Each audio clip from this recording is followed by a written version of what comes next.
میں جب آخری دفعہ اس سے ملا جنرل باجوہ سے تو مجھے کہتے ہیں ہمارے پاس ٹیپس ہیں تمہارے باقی لوگوں کی اور پتہ نہیں اور بھی کچھ ہمارے پاس فائلز ہیں اور کرپشن ہے، اور پھر کہتے ہیں آپ بھی پلے بوائے ہوتے تھے۔ میں نے کہا اچھا میں گناہگار آدمی ہوتا ہوں گا پھر تو آپ کے پاس بھی ہمارے پاس ہے کچھ۔ میں نے اس سے کہا تب میں نے کہا یہ ملک پیٹ کاٹ کے پیسہ خرچ کر رہا ہے، ہم اپنے لوگوں کو تعلیم نہیں دے سکتے، ان کا علاج نہیں کروا سکتے، ہم ان کے لیے فیسلٹیز بنیادی ضروریات پوری نہیں کر سکتے کیونکہ ہم اپنی سیکیورٹی فورسز کو اوپر پیسہ خرچ کر رہے ہیں جو ہم افورڈ نہیں کر سکتے۔ تو کیا یہ کام ہے آپ کا کہ آپ بلیک میل کرنے کے لیے اس طرح کی ٹیپس بنائیں تاکہ میں کنٹرول ہو جاؤں، تاکہ میرا منہ بند ہو جائے؟ ایکچولی یہ کرائم ہے، یہ اس کے اوپر صرف اسی کے اوپر اس کو سزا ملنی چاہیے۔ وہ کیا ہے؟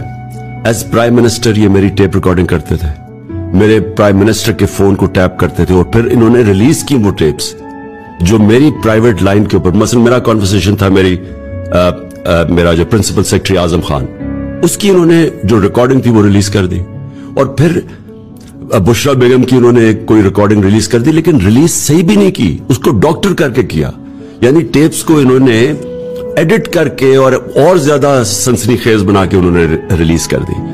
یہ ملک کا آرمی چیف کر رہا تھا۔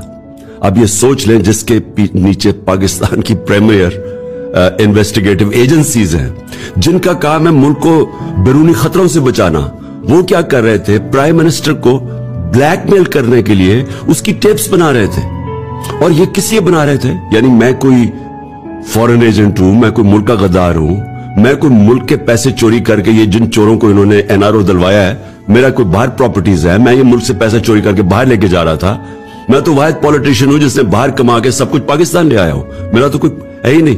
تو مجھے اس طرح ٹریٹ کر رہے تھے، کس لیے کر رہے تھے؟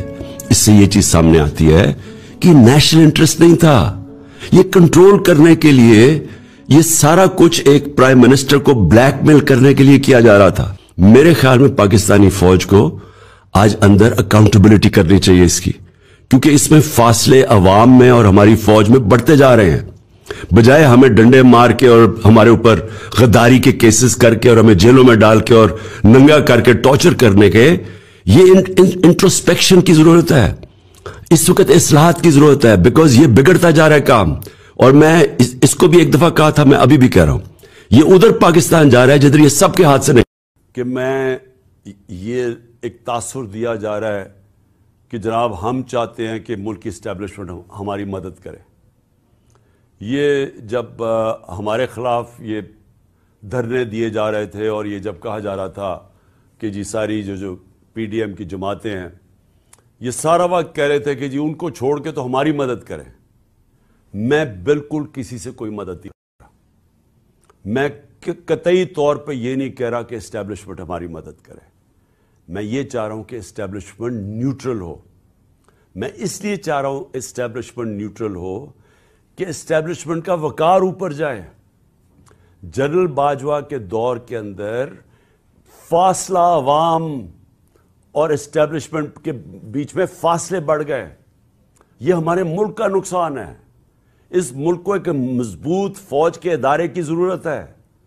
میں ایک آزاد آدمی ہوں، ایک آزاد ملک میں رہنا چاہتا ہوں، میں کسی صورت یہ نہیں چاہتا کہ ہماری فوج کمزور ہو اور ہماری آزادی چلی جائے۔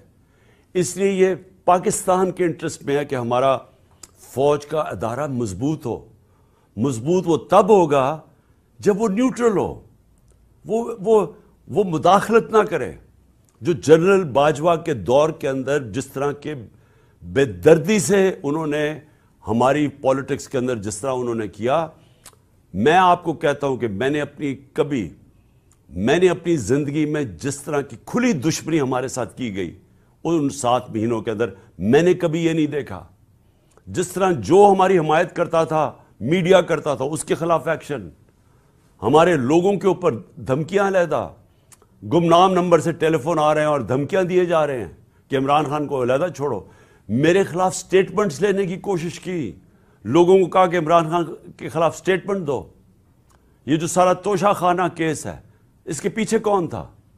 کون ان کو پکڑ کے یہ لوگوں سے سٹیٹمنٹس دلوا رہا تھا؟ اور اس کے علاوہ جو ارشد شریف سے ہوا، جو اعظم سواتی سے ہوا اور ہو رہا ہے، جو شہباز گل سے ہوا، جو جمیل فاروقی سے ہوا صرف اس لیے کہ وہ ہمارے حق میں سٹیٹمنٹس دے رہا تھا، جو ٹی وی چینل سے کیا گیا. کبھی میں نے آپ کو بتایا کہ میں نے جنرل مشرف کے مارشل لاء کی میں سخت خلاف تھا، اور انہوں نے مجھے میں نے جیل گیا ان کے دور میں نے کبھی اس طرح کی سختی، اس طرح کی ہیومن رائٹس کی وائلیشن اس دور میں نہیں دیکھی تھی جو میں نے اس جنرل باجوہ کے اس دور میں دیکھی. اور مجھے افسوس سے کہنا پڑتا ہے کہ جس طرح کی انہوں نے ہمارے ساتھ سختیاں کی، ایک وہ پارٹی جو کہ پاکستان کی فیڈرل پارٹی ہے، سب سے بڑی پارٹی ہے پاکستان کی اس وقت، میں یہ آگوں کہ پاکستان کی تاریخ میں سب سے بڑی فیڈرل پارٹی ہے. ذوالفقار علی بھٹو کی پیپلز پارٹی بھی اس طرح سارے پاکستان میں نہیں تھی جو آج تحریک انصاف ہے. ایک نیشنل لیول کی پارٹی ہے. ہمیں کمزور کرنے کی کوشش کی. اور تو چھوڑے جو کہ جس طرح انہوں نے اعظم سواتی سے کیا ہے، مجھے تو حیرت ہوتی ہے کہ کیسے کسی ایک سینیٹر، ایک وہ شہری جو باہر کمائی کر کے پاکستان اپنا پیسہ لے کے آتا ہے، کیسے اسے صرف ایک ٹویٹ کے اوپر، کیا ٹویٹ یہ اس نے کی کہ جنرل مشرف نے NRO2 دیا؟ سارا پاکستان جانتا ہے کہ جنرل مشرف نے NRO2، جنرل باجوہ نے NRO2 دیا، مشرف نے NRO1 دیا، سب کو پتا ہے. ہمیں کئی دفعہ انہوں نے کہا جب ہم گورنمنٹ میں تھے کہ جی چھوڑ دیں احتساب کو، چھوڑ دیں اقتصادیات کے اوپر کانسنٹریٹ کرو، اکانومی پہ کانسنٹریٹ کریں، احتساب کو بھول جائیں. ہمیں فیٹف کے اندر انہوں نے ان کی طرف سے آئی ریکویسٹ کہ جناب فیٹف میں ان کو NRO2 دے دو، یہ اپوزیشن کو. تو ہمیں تو پتہ ہے کہ NRO2 کس نے دیا. تو اگر اعظم سواتی نے یہ ایک ٹویٹ کری دی، یہ اس کی اتنی بڑی سزا تھی کہ اس کو پہلے پوتوں اور پوتیوں کے سامنے گھر میں 3 بجے گھس کے مارا گیا، پھر اس کو ننگا کر کے ISI نے اس کو مارا علیحدہ، اور اس کے بعد اس کو جو کیسٹ اس کی بیوی اور بیٹی کو دی گئی وہ گندی کیسٹ، اور اس کے بعد اب اس کے اوپر 30 کیس اور کر دیے ہیں. اس عمر میں آدمی کو کبھی کوئٹہ جا رہا ہے اور کبھی سندھ جا رہا ہے، اور میں آج کوئٹہ اور سندھ کے ہائی کورٹس کو سلام پیش کرتا ہوں کہ جس طرح انہوں نے سٹینڈ لیا اس کے اوپر. لیکن کیا یہ ایک مہذب معاشرے میں، ایک ڈیموکریٹک معاشرے میں ہوتا ہے؟ یہ تو ڈکٹیٹرشپ میں بھی اتنا برے حالات نہیں تھے. اور اس کے بعد شہباز گل، اس کے اوپر 8 کیس اور کر دیے ہیں. میں ایکس پرائم منسٹر پاکستان کا، مجھے پتا ہے کس نے گولیاں، کس نے میرے اوپر قاتلانہ حملہ کیا، مجھے پتا ہے وہ کون ہے.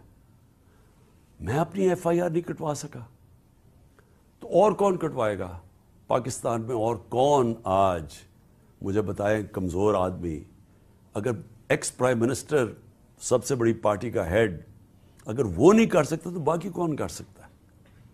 تو یہ ہیومن رائٹس کا حال ہے آج. ہم بات کرتے ہیں کہ جی مقبوضہ کشمیر میں بہت بڑے برے حالات ہیں، تو یہاں کیا ہیں؟ یہاں کون سے ہیومن رائٹس رہ گئے ہمارے؟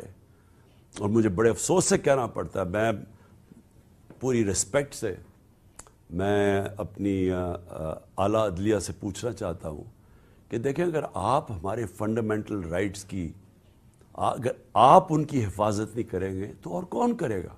کیا کوئی باہر سے آ کے ہمیں کرے گا؟